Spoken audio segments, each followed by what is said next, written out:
Thank you very much, fellow Kenyans. I'm Babu Owino, Member of Parliament for Embakasi East constituency. Today I'm here to talk about the witch hunt that is coming from the government. The government of the day, the state has realized that our popularity has really grown and that they want to manage, they want to dwarf this popularity. They have approached Babu Owino on several occasions so that Babu can work with government, but Babu has refused and has said clearly that he wants to work for Kenyans, and that if the government was offering services to citizens, the services that were promised during the campaign periods, if they were working, if the cost of living was reduced, if taxes were reduced, if there were jobs for Kenyan citizens, if the health sector was working, if education sector was working, then Babu Owino would not have any business opposing the government. But why do we oppose the government? Why do we keep checks and balances on the government? It's because the government has not shown any effort to solve these issues of concern that I am raising. And therefore, because of that reason, there is a meeting that was held last week, a meeting that involved serious stakeholders in this country, and they were asking how Babu Owino can be put down, how Babu Owino can be managed. Some proposed that Babu Owino should be approached, bought, bribed, so that he can support the government. Some came with an idea that Babu Owino should be dealt with perpendicularly, that they should send the Ethics and Anti-Corruption Commission to our offices to come and besmirch the good name of Babu Owino.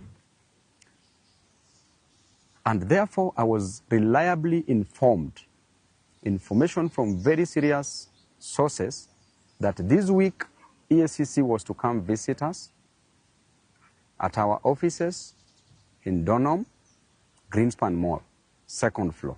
If not this week, then next week they are to come, or any other time that they will deem fit. And the intention is very clear, that we need to put Babu down. We need to tell the public that there are corruption allegations in Embakasi East office. And I want to tell you clearly that the Auditor General produced a report for all the constituencies, the 290 constituencies in this country. And the lady, you know how she works, she can't be bribed. If the government cannot bribe her, then Babu Owino automatically cannot bribe this lady, and she's been doing a great job. And the report was clear, and I want to read to Kenyans this report from the Auditor General. I want to go to the conclusion because this is a public document. Report on lawfulness and effectiveness in use of public resources. Conclusion. As required by Article 229, Sub-Article 6 of the Constitution, based on the audit procedures performed, except for the matter described in the basis for conclusion on lawfulness and effectiveness in use of public resources section of my report, I confirm that nothing else has come to my attention to cause me, the Auditor General, to believe that public resources have not been applied lawfully and in an effective way. If this report came from the Auditor General and it is a public document, then why does the government want to use EACC to come and intimidate Babu Owino? I want to tell the EACC that you are an independent body. Do not get involved in this politics. And by the way, the office is very open. Anytime you want to know about any project in Embakasi's constituency, we have done all the projects that we advertised in Embakasi's constituency. And there is a clear procedure on how the tenders are awarded in any public office. All the procedures as confirmed by the funds manager, as confirmed that all the procedures were followed. There is no any conflict of interest. None of my companies has been awarded any job in Embakasi's constituency. None of my friends' companies has been awarded in Embakasi East constituency because there's a laid down procedure on procurement process. And in the procurement process, in that committee, there's a person that comes from the public works. Public works is an appendage of the national government. There's a person that comes, there's a procurement officer that comes from Nyayo House under the Ministry of Interior, that is Office of the President, directly. Who determines who is to be given what? And in this country, if you are in opposition, there's nothing you can influence, even if you wanted to influence. And therefore, if the government wants to come for me, I want to tell you that you've come for me severally. This is not any news to me. I have faced so many things within the court corridors.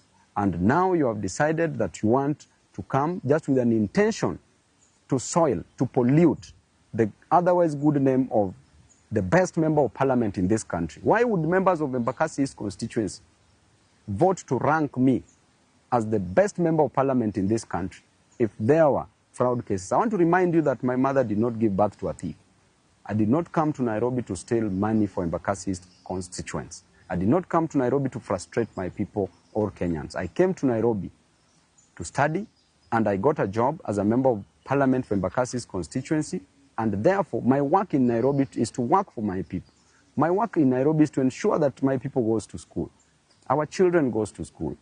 And there is no any constituency in this country that gives bursary in the most transparent way like Embakasi East constituency. I go there, I produce forms to every ward, issue forms. This other one, 2024, 2025, we had 25,000 applicants. I went back with checks, issued checks to some of the constituents. The ones who are remaining, I promised that I will not go back to issue forms until I go back with the checks. That tells you clearly I got there at 8 a.m. in the morning during the issuance of bursary checks. I do them personally on the pitch, on the field. So there is nothing. So EACC, we know the officers that are being used, both at the national level and at the county level. You need to start investigating the county of Nairobi where money is stolen on a single second, single minute, single day, single month. Money is stolen, money is lost from the county. Do not come to disturb people in Embakasi East constituency. And if you want to come, go and check all the projects. Look at the Donholm Secondary School. Perfectly done. Look at Tasia that you want to stop now that you don't want us to build. Tasia Primary School. It has not even been awarded. The tender was just put up the other day, was advertised the other day. It has not been awarded. And now we are being informed that you want to stop the construction of that school. Why would you do that? Why are you an enemy of progress as a government?